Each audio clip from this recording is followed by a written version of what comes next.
আমি বিতাড়িত শয়তান থেকে আল্লাহর নিকট আশ্রয় চাই।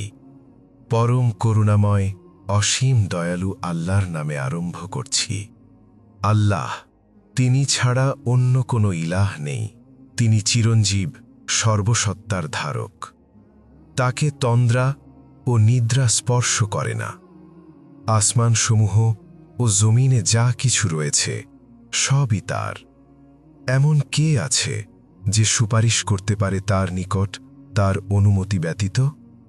তিনি জানেন যা আছে তাদের সামনে এবং যা আছে তাদের পেছনে। তিনি যা ইচ্ছা করেন তা ছাড়া তার অসীম জ্ঞানের কোনো কিছুই তারা আয়ত্ত করতে পারে না।